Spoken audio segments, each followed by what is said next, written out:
anak dengan anak lain sangat-sangat berbeda. Jelas. Oke. Kemudian selanjutnya Gardner pada tahun 2002 memaparkan pengertian kecerdasan mencakup 3 faktor. Faktor yang pertama adalah kemampuan menyelesaikan masalah yang terjadi dalam kehidupan manusia. Apabila seseorang berhadapan dengan masalah dan masalah itu dapat diselesaikan dengan baik, itu juga termasuk cerdas. Bagaimana dia bisa mandiri dalam hidup, ya kan? Bahwa problem solving manusia tidak luput dari kesalahan, tidak luput dari masalah.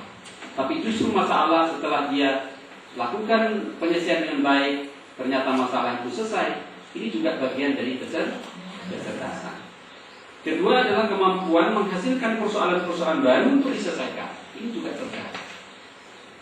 Ketiga, kemampuan untuk menciptakan sesuatu yang akan memunculkan penghargaan dalam budaya seorang individu. Kita lihat B.J. Habibie, beliau mampu mendesain pesawat-pesawat khusus yang tidak mampu diciptakan orang. Paham maksud saya? Ini juga kecerdasan. Kita lihat baru-baru ini ada sebuah temuan ilmiah di Indonesia sedang dilakukan penelitian. Dulu kita buang limbah itu, namanya kalau saya tidak salah, kalau padi setelah dipanen tinggal akarnya apa namanya, jerami. Ternyata jerami ini kalau diolah secara teknologi itu bisa menghasilkan energi listrik, bahkan dahsyatnya sama dengan batu bara. Sehingga benar kata Allah bahwa sungguh yang aku jadikan di alam semesta tidak ada yang sia-sia. Andai kata kita menggunakan otak kita yang telah diberikan Allah itu. Kalau kita lihat manfaat yang luar biasa juga, itu di Jakarta, di rumah susun, itu banyak sekali tempat limbah yang dibuang oleh manusia, namanya kotoran manusia. Maka semua limbah setiap pagi dan sore itu berebut-rebut untuk membuangnya.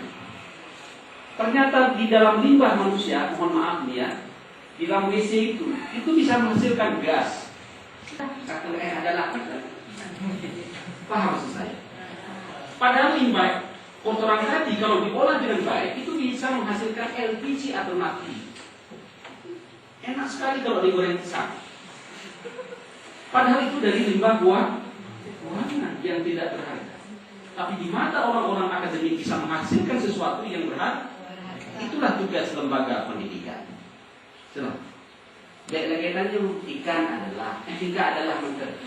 Ikut di Jepang ikan itu sudah dirancang sedemikian rupa masuk ke dalam kaleng sardenas, namanya sarden dari Jepang. 15 tahun bisa tahan. Kurang lebih 10 tahun bisa diperjualbelikan. Ikannya nanti ke sekolah perikanan. Ikan adalah untuk tidak dibokok keluarnya. Sarjananya berlayak, sarjana perikanan, tapi etika perikanan adalah KSP, sarjana perikanan. Kalau tidak ada teman ilmiah, itulah sarjana Pantemo. Sampai punya Pak Lubukat. Maka bagi Guru Aceh, mutiara di depan dia tidak paham itu mutiara. Apa itu potongan itu tidak penting itu. Karena pelajaran di sekolah pun sejak sekolah dasar jangan ikut-ikut. Yang ibu penting. Coba dicatat dulu nanti baru ibu konsen. Itu. Uji berkajinya olehnya. Apa yang payah dari guru? Saya nggak bisa. Kasti itu adalah terima itu bola kasti bahannya menjadi mana? Padahal beliau guru orang asal gitu. Baik. Jadi dulu orang mengira bahwa kecerdasan seseorang itu bersifat tunggal. Asal sudah pintar matematik, lalu pintar berbahasa, sedikit bisa bertutur kata, langsung klop, anak ini termasuk anak pintar. Benar. Tetapi tidak demikian persoalannya. Ternyata dia bisa menjadi pendongeng yang handal. Iya kan? Kalau terus kita bina menjadi orator yang luar biasa seperti Bung Karno. Dan seterusnya. Potensi ini tidak pernah dimaksimalkan di tingkat pendidikan dasar. Misalnya kalau kita bina dia menjadi pembaca berita, insya Allah persis di Metro TV. Maka seharusnya guru di sekolah dasar punya potensi yang seperti itu.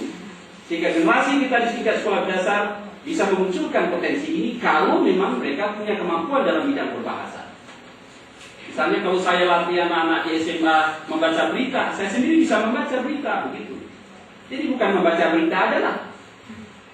Kalau saya peragakan kepada anak saya sebagai modelnya, selamat malam Juliet.